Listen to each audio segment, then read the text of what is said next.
Good day, everyone. In Module 4, which is African Philosophy of Management.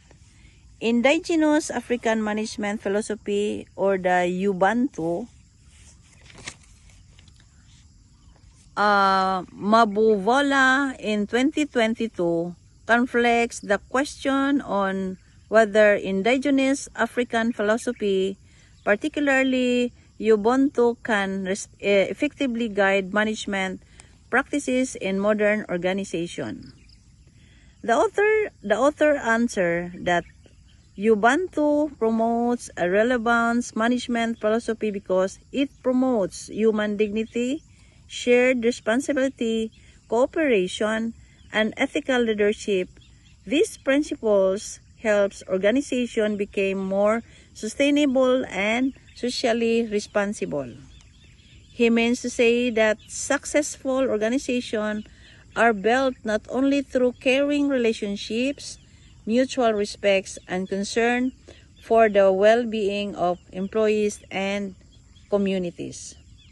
He justifies that by discussing the following supporting points. First, Ubuntu promotes the collective responsibility and teamwork. The second one is the ethical between managers and employment. And the third one is the community controlled decision making contributes to long-term organizational sustainability. In the face of Mubuvola's claim, we now argue that Ubuntu provides an excellent foundation for management, but it should be integrated with modern management technology and performance measurement. In other words, we are convinced that the organization achieve their best results when compassion and ethical leadership are balanced with accountability, productivity, and continuous improvement between us.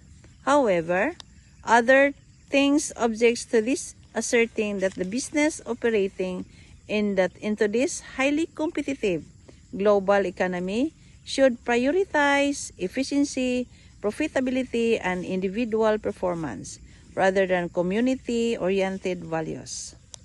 They mean that the management decision should primarily maximize organization performance because excessive emphasis on consensus may delay decision together making and reduce competitiveness.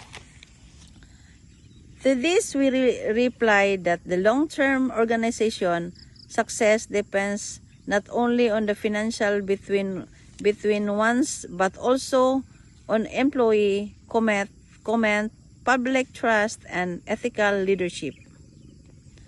Ubuntu strengthens the qualities while still allowing organization to pursue excellence. To illustrate this one, take this case of the manufacturing company where management regularly consults employers before implementing major workplaces and the changes. Because employees feel respected and included, they willingly cooperate, morale improve, conflicts and decrease, and productivity increases. This case reveals that indigenous African management philosophy creates stronger relationships that ultimately improve organizational performance and sustainability. Therefore, Ubuntu remains highly relevant because ethical leadership and concern for people are essential for lasting organization success.